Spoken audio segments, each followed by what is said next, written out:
Welcome to the Survival Prepper Show, where being labeled a crazy prepper is a badge of honor. Learn about disaster preparedness, survival, and get ready for whatever challenges might come your way. This is not your typical prepping podcast, and they won't be silenced by the censors. Here are your hosts, Duff and Dale.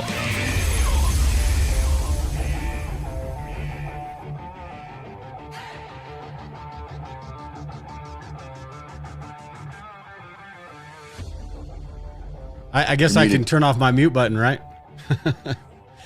Hey there, everyone. Welcome to the show. As I said in the beginning, and you didn't hear a damn thing I said, welcome to the Duff and Dale Show and Vision Preparedness. Tonight, we finally got Vision on with us. We've been on his channel before, but this is the first time you being over here. And we're also doing this show over at Survivalist Prepper as well. So first off, welcome to the show, Vision. What have you been up to lately? And then kind of explain to everybody what you're all about. First of all, thanks, guys, for having me on. I appreciate it. As you know, I've been watching you guys for a while, and every time I watch, I just enjoy myself and the topics. I'm Vision Preparedness over on YouTube. You can find me over there, and our channel is all about emergency preparedness and planning and prepping for SHTF, down to a hurricane, to a tornado, or just a individual loss of a job, and how to prepare for it and be ready for just about anything and hopefully everything that comes our way. Yeah. And we talk about that all the time, how preparedness isn't just the big things that, the stuff that makes the headlines. It's about all that stuff that right. Has potential to get us. With that, I do have the link in the description below. If you want to head over to Vision Preparedness's channel, check him out and subscribe while you're over there. Brian, what's up with you today? Same old? Not much, man. Just, pretty much. I think one of our internets is wonky, but we'll just go with it and see what's going on.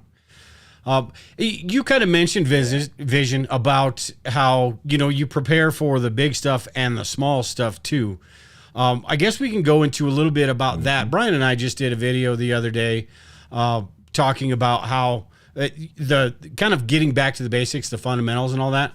And it really is important because as we've been doing this for a while, I'm sure you know as well, you kind of start going down different rabbit holes and doing different things because you kind of get bored of the beginning stuff and you try to refine your skills or whatever, and you go down one of those rabbit holes and then you forget about that basic stuff. So, I mean, all of that stuff is super important. Yeah, absolutely. Food, water, and shelter. Those are the basic needs of any human being on the planet. And, wrap all that around and get to the basics. I tell people, especially people that are new to prepping and preparedness, start out with 3 weeks worth of food and water and build from there based on, the number of family members you have, so that if there is a lockdown, you don't have to be like everybody else and panicking and fighting over toilet paper. Yeah, that's very true. And Brian, do you know what is FEMA's recommendation now? I know it used to be 3 days. Is it? I think last I looked, they were up to like 3 weeks, I think, but they're kind of all over the map. It changes depending on where you look with them, right? Like, I think some places you can still find 3 days. Just like a while back, I was looking up the definition of preparedness, and the government's all over the map. Like they all have, everybody has different definitions. So I think it's the same thing. I think it's interesting that it's getting closer to what preppers think about, though, because it used to be this just huge gap, right? Like if you were prepping, if you went to a FEMA website and looked at their stuff for supplies and all that stuff, you would, preppers would kind of laugh at that.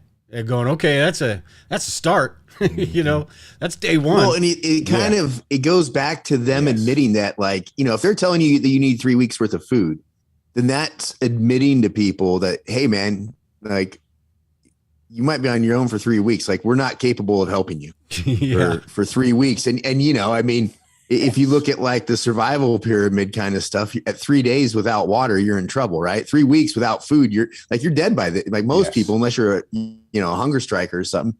So yeah, you should. Right. Yeah. Well, you may not, you can go 3 weeks without eating. Everybody can go 3 weeks without eating, but what is going to happen? What? Well, you could survive 3 weeks. You hope. Yeah. I'm just saying, it's not like, it's not like clockwork. Man, why don't we test this out? Why don't we test it out and let's make it easy? Let's see you go 4 days without food, bro. Yeah. Well, you're not letting me finish what I'm saying. That's 3 weeks, 3 days, 3 days without food. Have all the water you want. Mm-hmm. I'm saying is it's not like clockwork. Like after 21 days, everybody's just going to drop dead. But no, the amount of chaos, the amount of people flipping out and doing all that stuff after just a few days of not having food is going to be insane. So that's why it's important. It's important to not have to go 3 days without food. But yeah, I mean, I don't know if I were to go 15 days without food, or anybody for that matter, you'd probably be huddled in a corner with your heartbeat barely beating. Well, I think one of the things that I always remember was in the early '80s, the Northern Ireland, the hunger strikers, the Irish hunger strikers. Like they stopped. There's a bunch of like famous IRA people who are locked up in prison. They went on hunger strikes. I'm looking for it now. It was something like 40 something days, but I mean, dude, a week into it, or I would say 4 days for most people, 5 days for people, like into it, like how much energy do you not have to do anything to where you're not, at what point are you not able to act in your own best self-interest, right? Because you're so weak and so out of it that you're really, what are you going to do? Your thought process probably all jacked. Everybody's. And I think that's the issue, is that everybody would be flipping out and doing whatever it took, morals out the window, whatever it took to get food. Hey, Trent, do you get hangry? How long does it take you to start getting hangry, Trent? After a day, if I go without eating in a day, I'm hangry, and I'm gonna be mad and hungry, and it's not gonna be pretty. Yeah, right.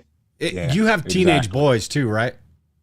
Yes, and they eat constantly. My son, I think he even eats in his sleep. Yes, they eat around the clock. They're growing, and they're always hungry. Even after they eat, they're still hungry.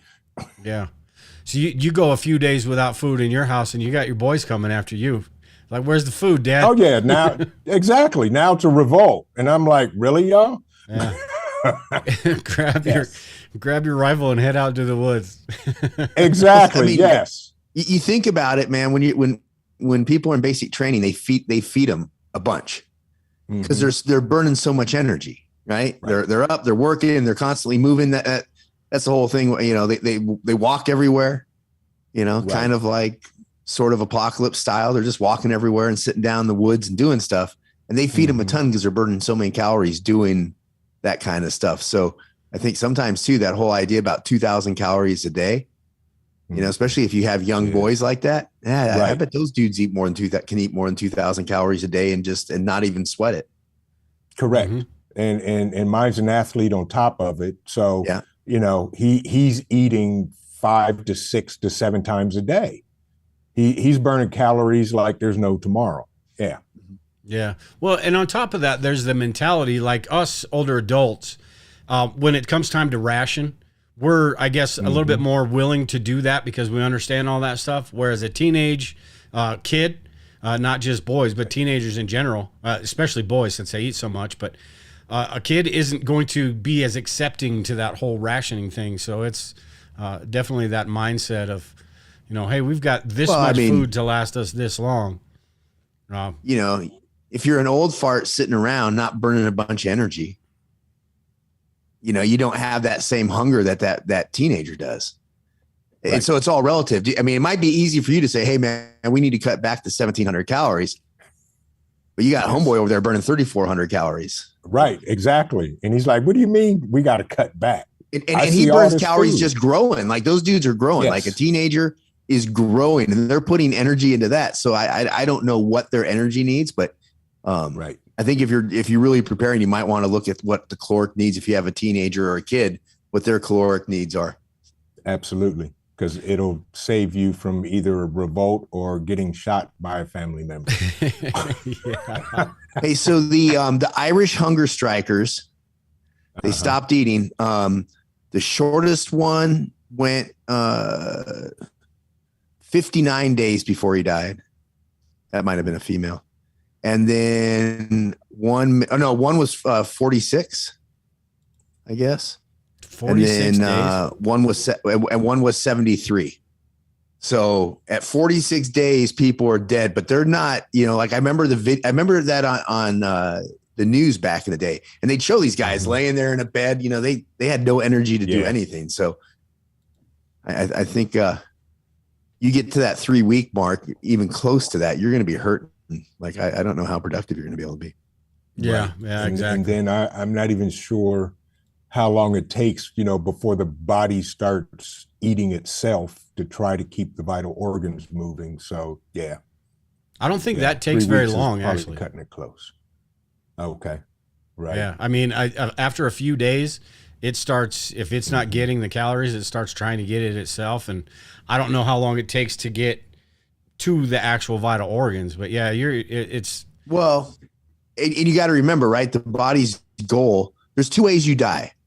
You die from massive trauma, and you die from lack of homeostasis. The body always works to seek an equilibrium, right? Right. And so, and then what it does is it shifts stuff to protect itself. That's like when you're bleeding out, right? The body's trying to shunt blood to the organs and stuff like that. So the body's always trying to maintain homeostasis. And so it starts eating itself pretty quick as soon as it starts feeling out of whack. Yeah. Long story short with this, because the reason I had kind of brought this up, because I wanted to talk about like hunting and stuff like that in a disaster type situation. And then we went way down the rabbit hole with this, but just, make sure you have food. I mean, problem solved right there. Yes. Don't be one of those people that are out, getting pissed off when there's nothing at the grocery store or the government isn't there to help them, like they're supposed to. Those are and then do what you can to make sure you're away from that situation, because if that happens, good luck to everyone involved in it. You got that right. Yeah, the woods would be the last place I would ever go to hunt for food during a SHTF or whatever. Yes. Yeah, and that's kind of where I wanted to go with this. Oh, sorry, I don't mean to jump on you if you're still talking there, Trent or Vision. Oh no, you're fine. It's okay. Go ahead. I was done. But yeah, that's kind of, I wanted to talk about one. Brian and I were talking the other day about air rifles and how useful those are. So we can talk a little bit about that as well, but also just the hunting aspect. I've got, and you kind of live the same type of situation that I live in. You may even be a little bit more rural than me. But in my front yard, I got deer that walk by all the time. They don't give a damn about me because they know that I can't shoot them. I swear to God, they just sit there and stare at me and they're like, what? What you gonna do, shoot me? Exactly. Same here. I'm with you. I got deer that walk around, and I have 2 fawns that actually will just stand there and look at me like, how are you doing today? We're doing okay. How are you? Yeah. And I'm like, okay, you're lucky. Yeah. Yeah.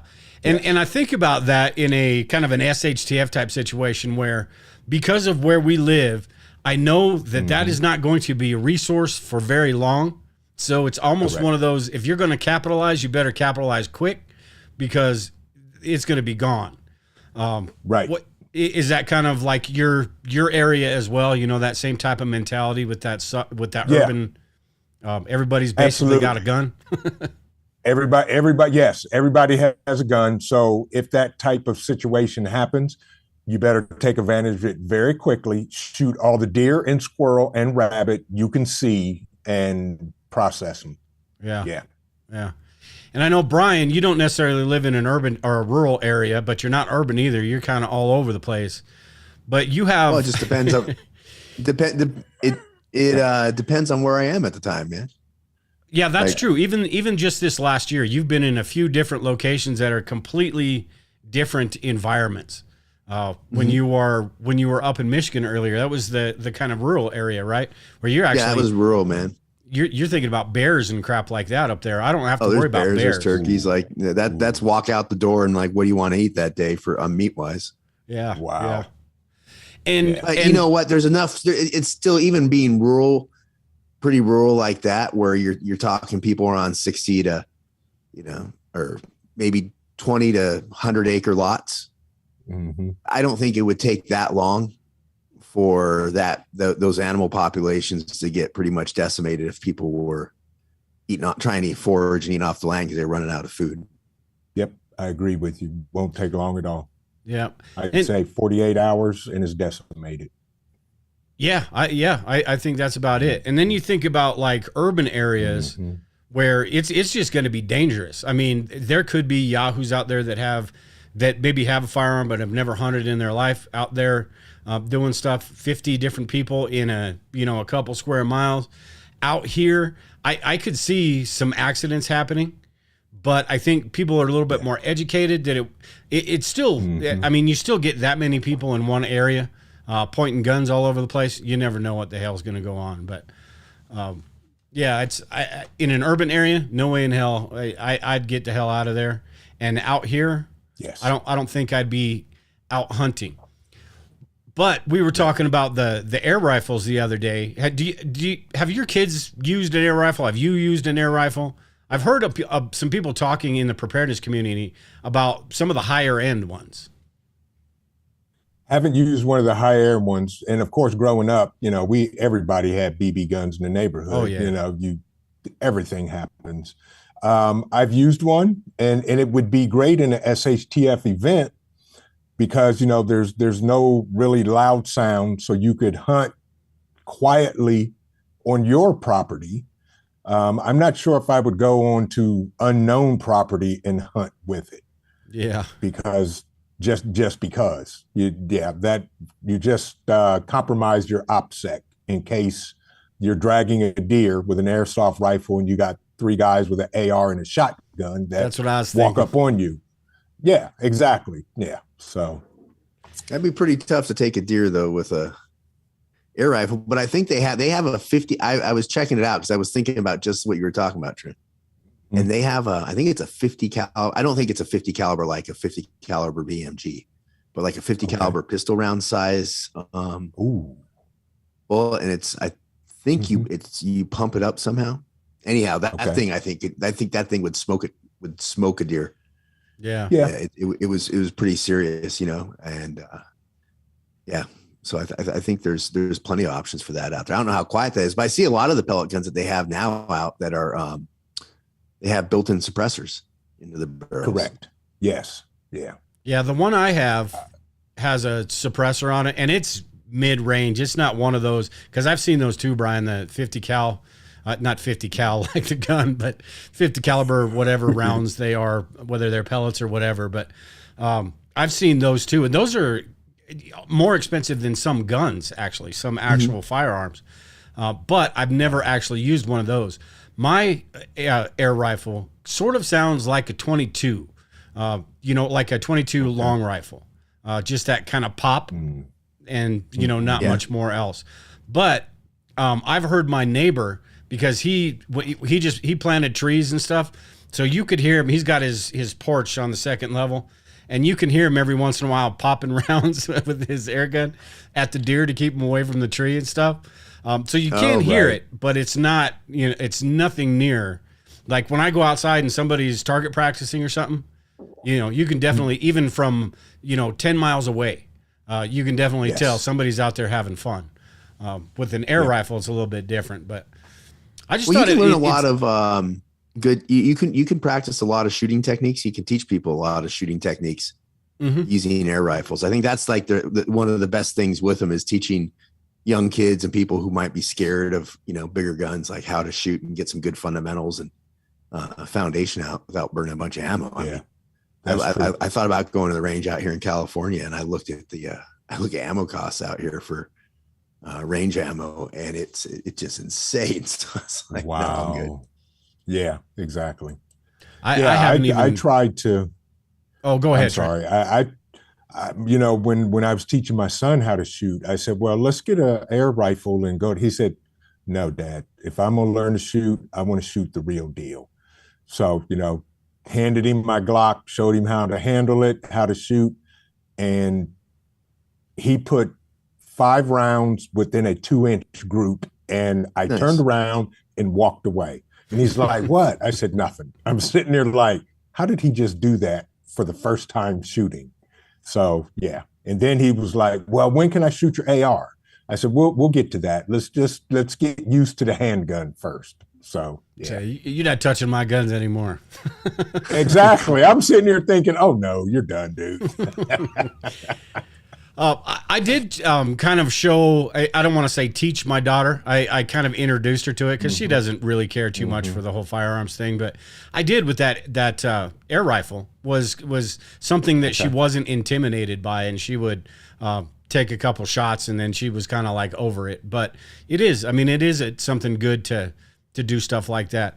And just around your house. I mean, I see all the squirrels in my front yard that get into my garden and all of that. And the only reason they're not dead yet is because they could be good in, when food is short. Yes.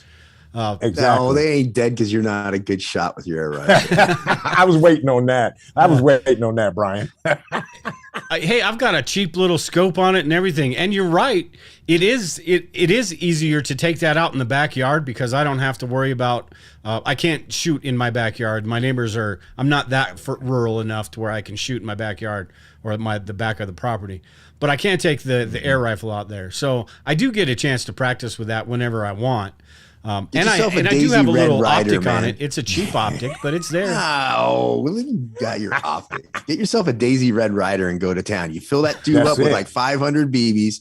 Yes. And if you can get good, and good's relative with a Daisy Red Rider, with iron sights, you'll be able to shoot a lot of stuff pretty well. Yes, absolutely. Absolutely. Tell you what, if I went 47 days without food, I'm using my air rifle with the scope on it. See, it used to be, I had a Daisy Red Rider growing up. It used to be fun because you could run around the neighborhood and shoot your buddies with it and all that stuff. No one cared. Kids were running around with BB guns nowadays. Exactly. Same here. I think it has a different connotation if kids run around the neighborhood with a BB gun. Oh yeah, everybody's calling 911. Yeah. Did you guys ever kill a bird or anything with a BB gun when you were a kid? What's that? Have you ever killed a bird or anything? Yeah, I did, man. I killed one bird with a BB gun. It was the last time I ever pointed a BB gun at a bird or an animal or anything like that. Like, why am I going to kill? I'm not going to eat it or anything. I didn't think I could hit it because it was on a power line really far away. And I saw my buddy shoot at it before. My buddy's dad owned a BB gun store. He owned a Daisy BB gun store here in town. Ooh. Which I don't think there's any more BB gun stores in Los Angeles, but different times. And I saw my buddy shoot it and I saw like his arc, and I didn't know anything about Kentucky windage, but I'm like, oh, he dropped off here. I aimed above it and it hit the bird and it killed the bird. So then we took it. We're like, all right, well, we're like little kids. They're like, how do we not get caught? So we dug a hole and we threw it in a hole and we put dog shit on top of it.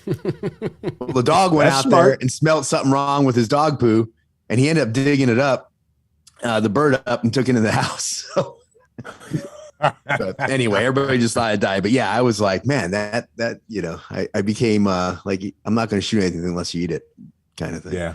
Yeah. You sound like me. I actually shot a cat, didn't kill it, but it lay there and whined for a good long time. And at that point, that was the last time I pointed a BB gun at an animal. Yeah. When you're a kid, you don't realize the repercussions and all that till after you do it, and then you're like, ooh, that just happened. Yeah, absolutely. Then I discovered fire and fireworks and started blowing up fish bowls and fish tanks. Yeah. Teenage boys, man, I'll tell you what, we're lucky we survived. I guarantee you guys have done all the same stupid crap I've done, so it's like a rite of passage. I didn't grow a mullet, dude. Yeah, you didn't. You were a surfer boy though. Where did you grow up, Trent? What state?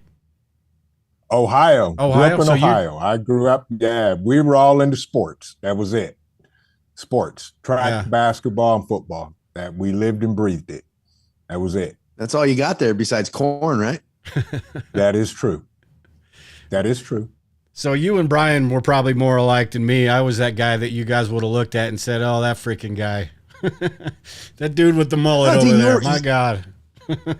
I guarantee if they had cast you as an extra in Wayne's World, no one would have said you were out of place. Yeah, I don't know. I'm not going to go down this rabbit hole with you. I wasn't the goofy, nerdy Wayne's World type shit, but I didn't Tiger. say you were nerdy. I didn't say you were nerdy. I said you had a mullet. You don't have to be not all. Dude, Joe Dirt wasn't a nerd. Nope. That was pretty cool. Yep, he was. Joe Dirt was pretty cool. Joe Dirte? Yeah. Yeah. Hey, real quick in the chat, Tiger was saying a good silencer for a 22 rifle is a baby bottle nipple or a goat lamb bottle nipple. I don't know. Would that work once? Oh, I guess that because maybe. Yeah, that would probably work. Yeah. I wonder if you blow the end out of the nipple, if it sounds like a little fart. Yeah, good. Yeah, I guess. Why don't you test that out?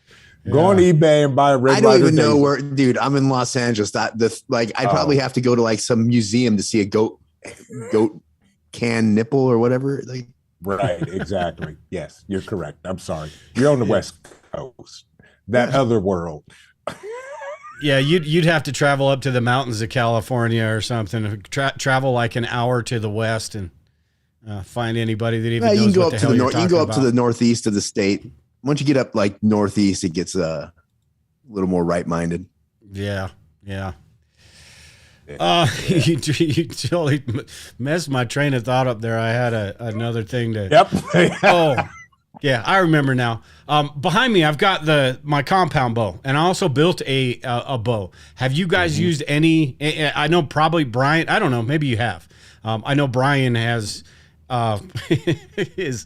is partial to his firearms. I'll put it that way. No, I have a bow. What are you talking about, crazy? Well, a compound bow or a longbow or what's that? Compound bow, longbow, what kind of bow? Yeah, I use a compound bow, man. Why would that's it's the one that gets it out there. What about you, Trent? Have you used any bows or anything like that? A buddy of mine just bought one. He just bought a compound bow and he was trying to teach me to use it. I said, you know what? If I'm gonna get a bow, it's gonna have to be a bow gun because I'm partial to long rifles and handguns. I'm sorry. They make some really nice crossbows nowadays, man. Yeah, it would have to be a crossbow, and that would be the only bow I would ever use. All I need to do is point and pull the trigger. That's it. Mm-hmm. Yeah, they got some really nice ones out there, and the prices have come down a lot on them. Right. Yeah, but I wouldn't mind learning to shoot one because in a SHTF event, that would be the perfect hunting weapon to use because you don't hear no bang or boom, and you can shoot and kill and drag and get in and get out pretty quickly. Yeah. Hey, everyone in the chat, Trent and Brian are kind of choppy a little bit. That's good because my internet is kind of going in and out, so we're just going to keep going with this. But just so you know, that's what it is. Again, Brian had mentioned the crossbow. A crossbow, I've got one of those too. Mm-hmm. And as my longbow that I made, it was fun making it, but getting good at a longbow is really hard. Getting good at a compound bow, you got to get it sighted in, sort of the same thing as a rifle. Once you do, and once you get your pull down and all that, you do pretty well.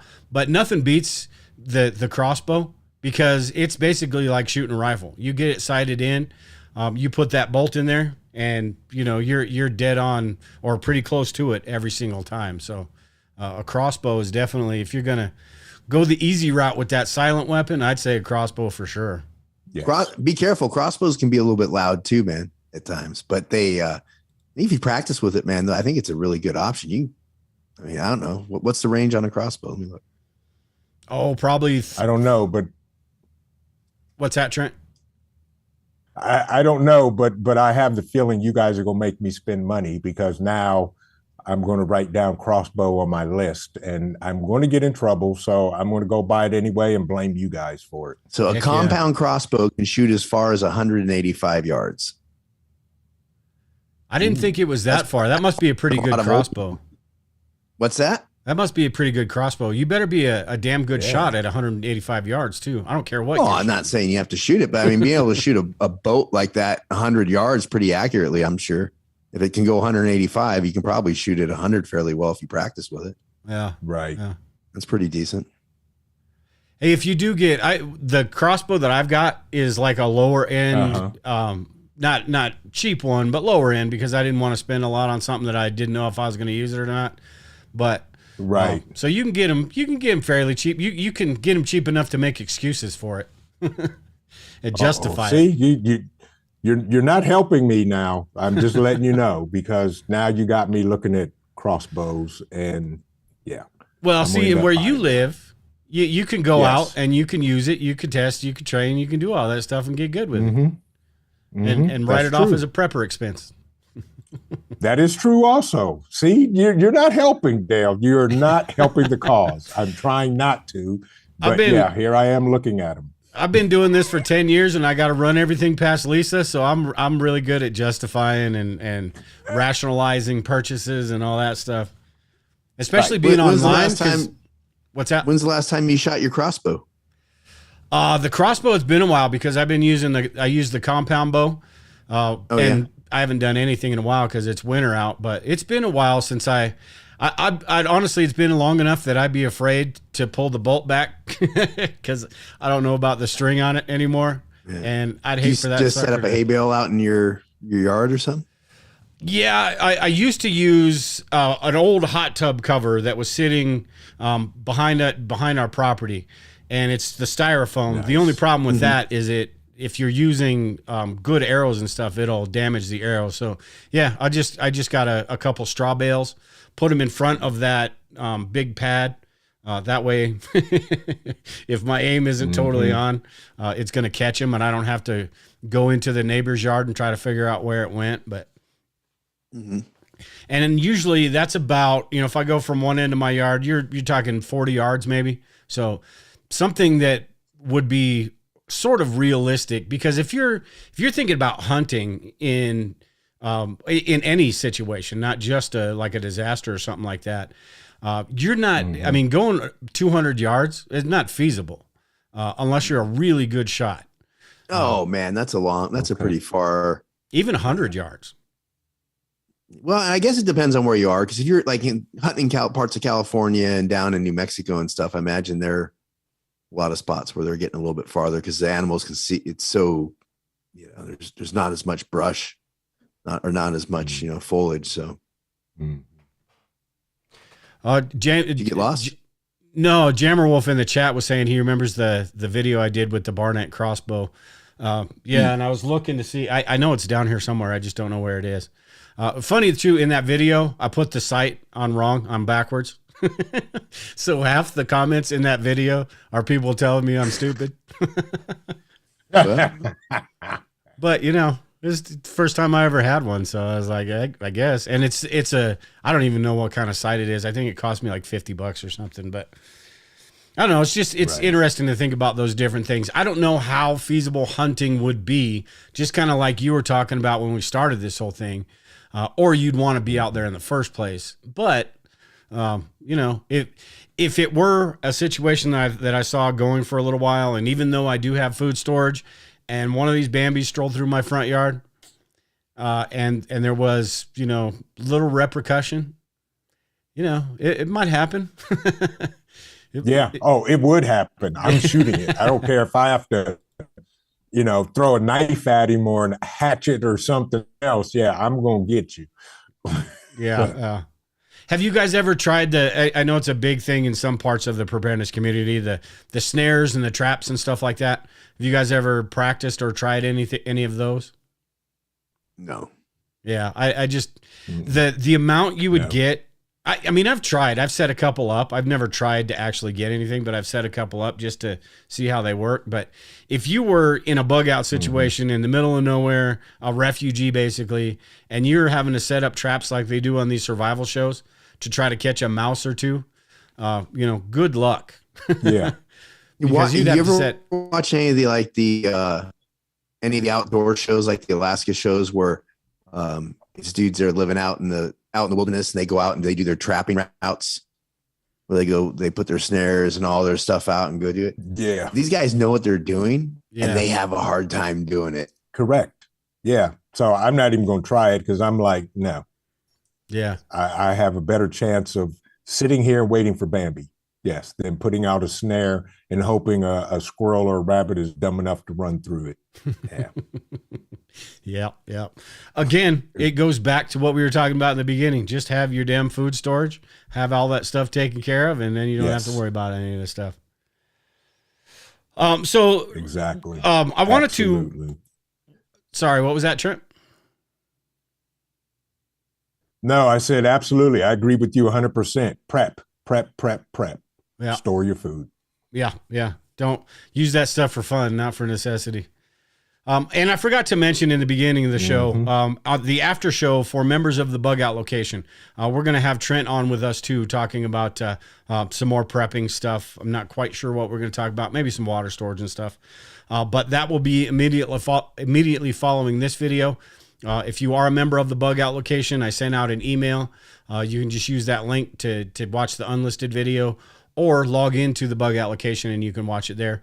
And if you're not a member, you can go to thebugoutlocation.com, become a member, and watch those videos we do weekly. But I wanted to switch gears and talk a little bit about what your thoughts are heading into 2023. And I know this is, I mean, there's 15 different things that I can think of that, duck and cover basically what you just watched, because who knows what direction it's going to come from. What is the top thing you're concerned about now in the next, say, 6 months or so happening? The biggest thing that I'm concerned with that almost keeps me up at night is the electrical grid going down. You know, what we just saw, was it last week with the FAA glitch? The airplanes? Which being an IT guy, with the systems and all of that, that was not a glitch, but I digress. The power grid hack or something like that is what concerns me the most. Yeah. And that's my number one prep goal for 2023 is solar and backup power for my house. Yeah. But I truly believe we're going to have some type of major electrical grid, whether it affects the whole country or a major area. I believe that that's the number one threat for this country. Yeah. And there's just so many different ways something could happen. Just because it's falling apart. You've seen a couple times, and I don't know, maybe it's just because I'm paying more attention, a couple times, whether it's, just yahoos out there shooting up power stations or what they're doing, or if it's actually terrorism. But you've seen that happen a couple times. So there's just so many different things. Or you just get some drunk yahoo drives into a transformer and all of a sudden your house is out for 24 hours. Absolutely. But I absolutely agree with you. And I think that the power, is such a big deal for preppers as well, because that, we talk about having a well-rounded preparedness plan all the time and doing things evenly. When it comes to planning, it really doesn't matter what disaster you're talking about or what situation you're talking about. Having a way to light your home, having a way to heat your home or cool your home, all of those different things play a huge role in just about everything. So by being concerned about something like that, you're ultimately, preparing, doing the solar stuff and doing all that, you're ultimately preparing for a whole lot of other things as well. Absolutely. And even though I have a, GenRec backup generator that's connected to my house. Oh, do you? Man, I want one of those. Looking at solar, yes. And it was here when I bought the house. And when I saw it, I was like, you got to be kidding me. Yes. I was like, perfect. So, in the prepping community, we always say, 2 is 1, 1 is none. So I want an alternative backup to the GenRec because that thing is loud. And I'm actually messing around with building a soundproof box to muffle the sound of that thing while it's running so it doesn't attract people. Yeah. So pests. yeah, but have a backup to your backup. Yeah, it's loud. It's horrific. You can hear it down the road. Yeah, like a homing beacon in a disaster. Yeah, that's exactly where people are going to come. Yes. The good thing walked around is to see if you can hear it? What's that, Brian? Yes. Have you had power outages to use it yet? Yes, we had one. It lasted maybe 20 minutes, and that was it. Did you walk around your neighborhood to see who else had generators? Yes, I did. And I know every house that has one on my street. Yes. That was the first thing I did, was drive down the road to see who else had electric and whose generator I could hear. Absolutely. Yeah. I was just looking. I don't know if I did something wrong with Rumble or not. Are you watching Rumble, Brian? I don't see the video actually playing. Yeah, I sent you a text a while ago. Rumble's not playing. Oh, okay. Well, that sucks.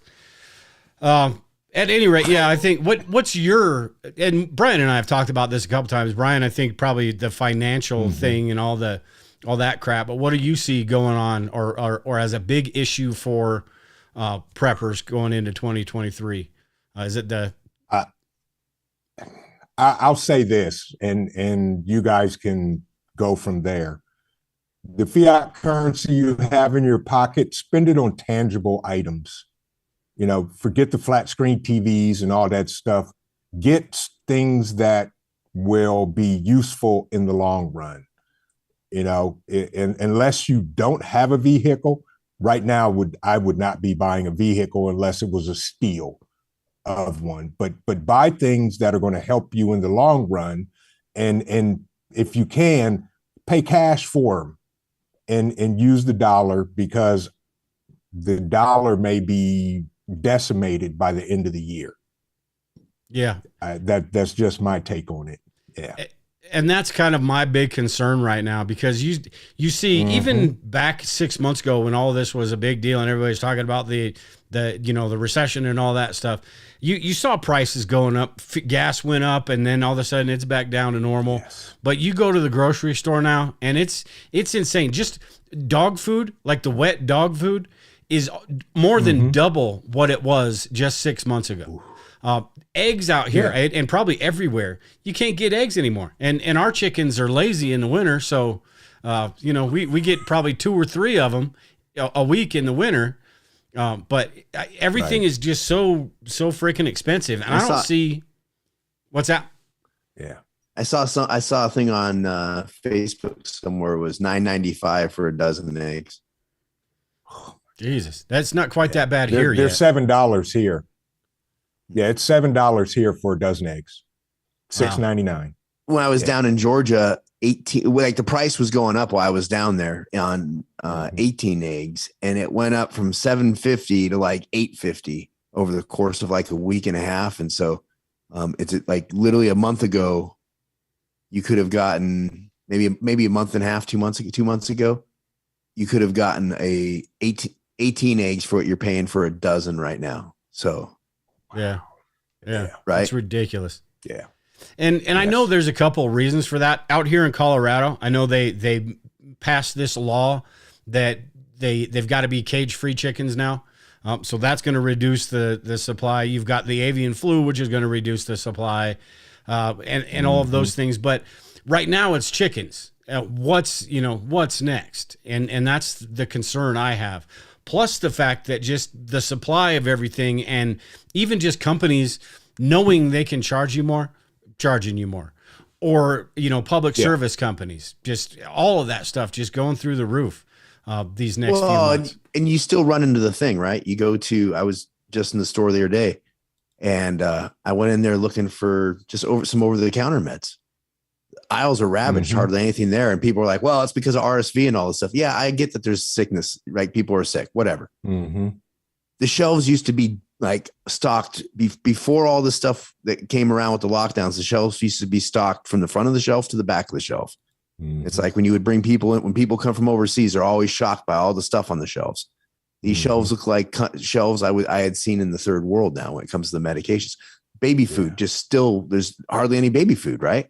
Mm-hmm. There's enough where I guess people could probably pick it off if they drive around a few stores. They could find a little bit at one store, but we're not far away from not having some of those basic medications that you know in the stores if it doesn't pick up. And you know they keep saying like acting like nothing's going on, and it's like there's too many shortages right now to say that not like it is what like no big deal. Right, and of course, where does all that stuff come from? Where do they manufacture them at? Yeah. It's not in the United States. So yeah, that you're absolutely right. I'm seeing the same thing here. Fortunately, over the last during the lockdowns, I was buying over-the-counter medication left and right. Period. I was just stocking up, just keeping it and putting it away. And you know, on my channel, I talked about that in my Mini Prep Friday series. You know, get your over-the-counter medications now because it's going to happen and it's going to be a shortage sooner or later. And now we're seeing it. Yeah. Yeah. And I hate to, you know, we were talking about this earlier and we, like I said, we did a video on this a little bit a couple days ago about I hate to be that kind of fear monger, but it really is going into this situation in the next 6 months. It really does feel like anything that we've just been talking about for the last 10 minutes can happen. So it's just prudent to prepare for that stuff. Maybe it doesn't, and then you've got some extra stuff. But man, it just seems like if and I think Brian said this last week, if there wasn't a time to start preparing, you know, now is that time. If there was if there was any time to start preparing, now is that time. Because it just does seem like all that stuff is right around the corner. If you look at the shelves as being fully stocked, as being like, you know, zero, like that's where we should always be. That's perfect, or whichever way you want to look at it. Then the shelves being totally empty is the other end of the spectrum. We're somewhere, you know, where are we at in that? Like, you know, before all the lockdowns and all the craziness. Right. Everything was was closer to the shelves being fully stocked most of the time. Right. Holidays, different stuff like that. They'd run out a little bit, but you know, always, because again, just in time, right? What do you have in a system, right? They when you have overage and extra room, it's called slack, right? And so we don't have slack in our system because everything's about getting it so efficient so that everybody can make, you know, everybody's making his maximizing their money and there's no waste and all that. Well, as soon as you have a hiccup in that, now look at where we're at now. We're on that scale of 0 to 100. Are we? When I go in the medication aisle, I would say we're batting about as far as being fully stocked, 30, not even fully stocked, like 30% of the shelves in the store I was just in were full, not full, had stuff on it, right? Like you might be able to get a couple bottles of Tylenol kind of stuff, but they were completely out of a bunch of stuff. Right. So where, you know, when people go, well, you know, or we get fed the narrative, where are you at on that scale? I think we're closer to being completely out than we are being completely stocked. Yes. And I agree. If it's a pathway to get there, then we're farther down the path. Maybe the pharmaceutical companies are just spending all their time pumping out the vaccine because that's where the money is. Or maybe we should set up a GoFundMe for the pharmaceutical companies. Yeah. Yeah. Exactly. Yeah. To build plants here in the United States. Absolutely. Yeah. It's just, it's interesting to think about because there are things and even things that we're not really thinking about right now. These are just the things that we're talking about. We're talking about the medication. We're talking about the eggs. And occasionally we talk about the beef or the meat, because it seems like that's what they want to stop the cows from farting and all that BS. But there are things that maybe we're not even thinking about that are going to rear their head in the future. And it's just car parts, man. Yeah. Car parts. Yeah. It's hard to get it's hard to get parts for a bunch of cars nowadays. Your certain things go out. Like, you know, I mean, my dad runs a auto business or a truck repair business, and he had a part go out on his personal vehicle. It took 2 months to get a new part in. Wow. Like, when before, you know, again, when before did we have to worry about that? We never had to worry about that. Never. Right. So And so it's something you have to plan in. And that means we're moving farther down the road to not having replacement parts for a lot of cars. Right. Yeah. Yeah. And that's why I say buy multiple oil filters. When you do an oil change, buy multiple oil filters and things like that, and have some on hand. Set them on the shelf. It's not like they're going to, fall apart. Yeah. So get it now before it's there. How many times have we gone into the store, for anything and said, I'm going to get one. Maybe I need two, but they got plenty. I'll come back later. And you go back and they're gone. Yeah. So yeah, if it goes back to 2 is 1, 1 is none. So get it now, folks, while you can. Yeah, I've got a few sets of brake pads.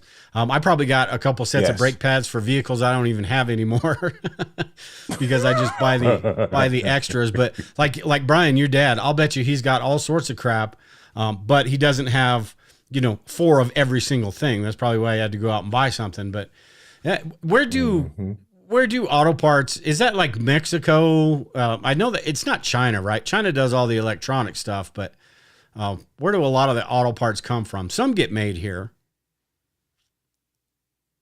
Well, I think a lot of it comes from Mexico. A lot of it's from Mexico. Mexico is a big industrial powerhouse, man. Like it's because all of our stuff moved down there. Well, that, and if you look at I can't think of his name right now. He's the guy that's talking about how like the populations are determining that like a lot of like China. He's like, China's failing within 10 years because of their population is imploding, right? Because of the one child policy that they had for so long. And they don't have like a next generation coming up to do a bunch of stuff. So one of the place that he talks about is Mexico. He says, the U.S. is in a good position if we weather the storm, because Mexico is going to become an industrial powerhouse that we can use. Like all of the supply line would be right there next to us. Yeah. It'll definitely be interesting to see how that. So they just now have. I'm sorry. Go ahead, Dale. No, it'll just be interesting to see how that unfolds as far as China, Mexico, the shift in power, and if the World Economic Forum gets involved and creates Europe the superpower.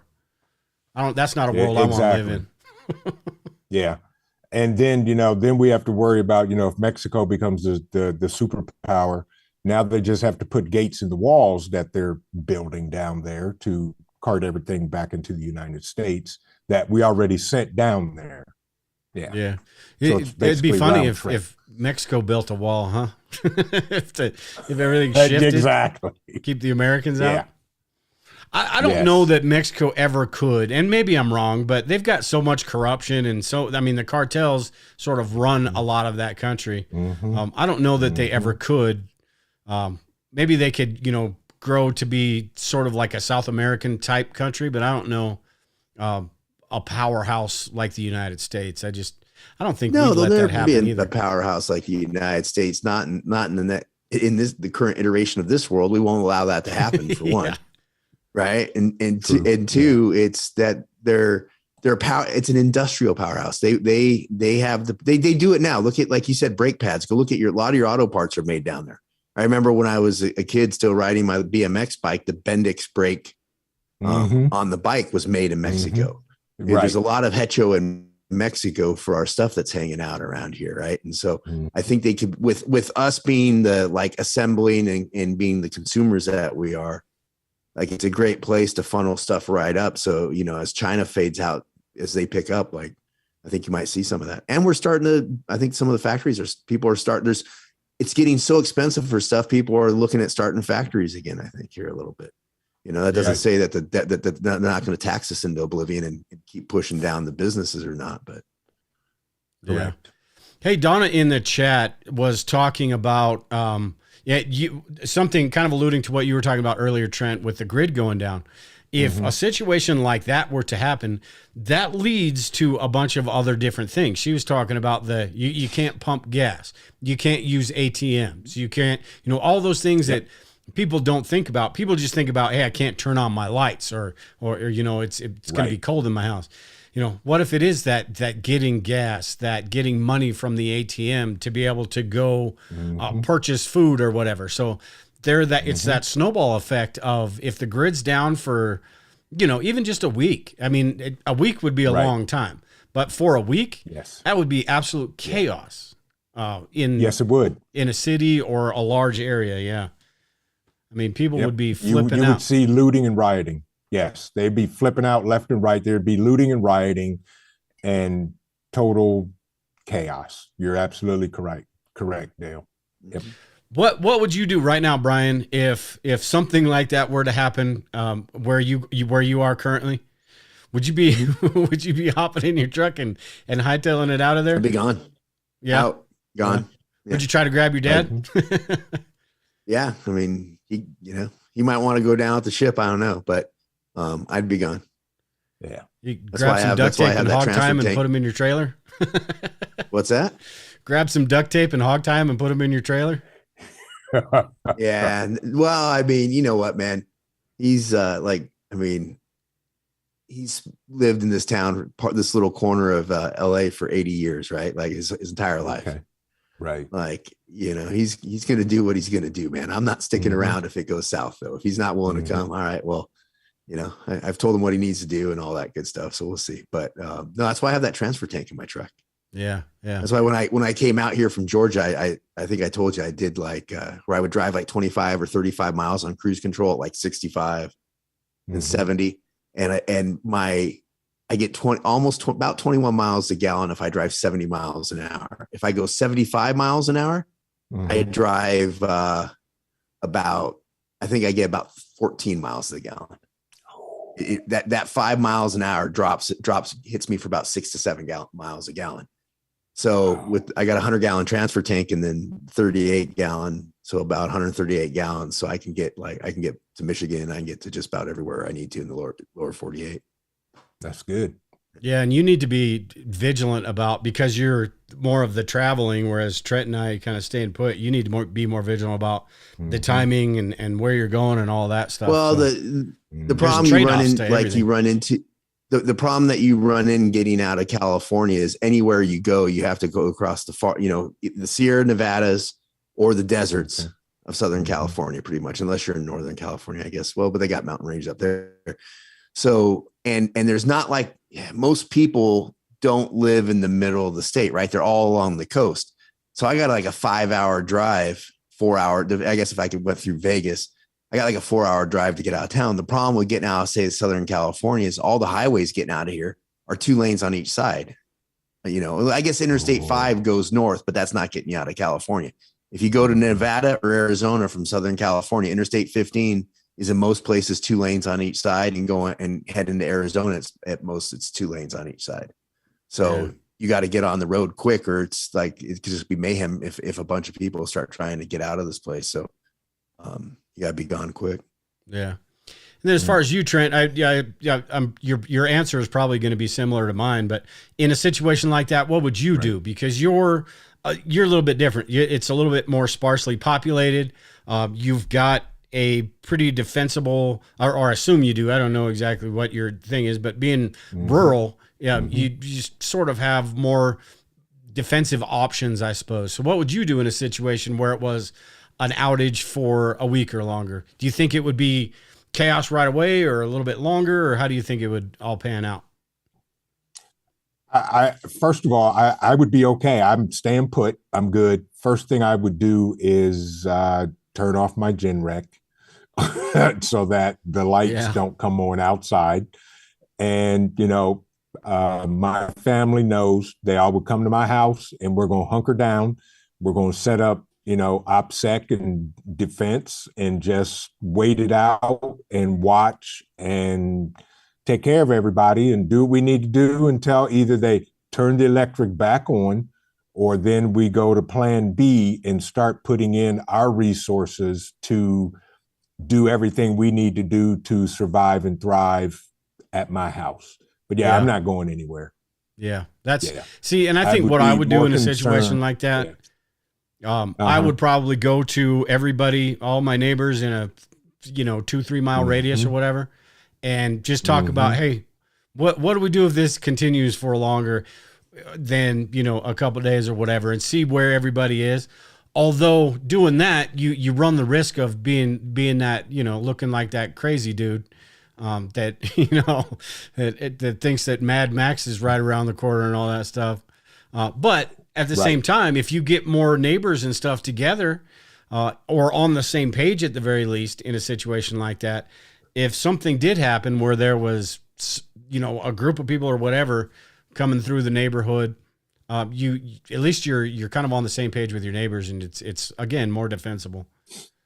What are you gonna say when you show up at the door and they say, "Hey, we're out of food, but you got any food?" Yeah, that would be a little bit different. What are we gonna do to feed everybody? Yeah, yeah. I'm like, I can't. Nah, feed man, I wouldn't leave everybody. my house, bro. Right.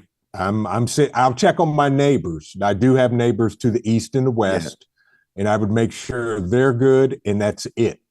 Other than that, I'm hunkering down. I'm sitting tight. I'm laying low, and anybody who crosses the property, that's why they make shovels. Yeah. I smack him on the back of the head. Exactly. Yeah. I mean, it's all a call though, right? It's all, you got to know your neighborhood and know what's the situation. And I mean, there's no one hard and fast rule, but no. Yeah. Yeah. That's the problem. When you're the first person to go out and you're like, "Hey, what are we going to do, everybody?" Well, you're the spotlight in the crowd now. So. Yes. Yeah. Yeah, maybe I shouldn't have said it like that, because that is just not something I would do. Be that leader of, go get the neighborhood together, rah bullshit. That's just not me. Hi, I'm Dale, and I think we should. Yeah, hi, I'm Dale. I got enough food to feed everybody for 2 years. Yeah, I'm over. I'll be walking to everyone's door like a Jehovah's Witness, handing out granola bars. No, no, not me. But it's interesting. Yeah. At any rate, we are going to get out of here tonight. We're a little bit over an hour now. We are going to do the after show, which is the unlisted video for about 15 minutes or so. But before we get out of here, Trent, just want to say both of us thank you for being on tonight, being on with us. If you ever want us back on your show in the future or whatever, let us know. But let everyone know where they can find you, what you're up to, and all that good stuff. You can find me at Vision Preparedness on YouTube. I appreciate Dale and Brian. These guys, hit the like button. If you haven't subscribed to their channel, do so. Yeah. And thank you for having me on. For sure. Thanks, Trent. Everyone in the chat, appreciate y'all joining in today. Sorry about the whole Rumble thing. I have to figure out what exactly happened there. But with that, take care and prepare, everyone. We'll talk to y'all later. Bye, y'all.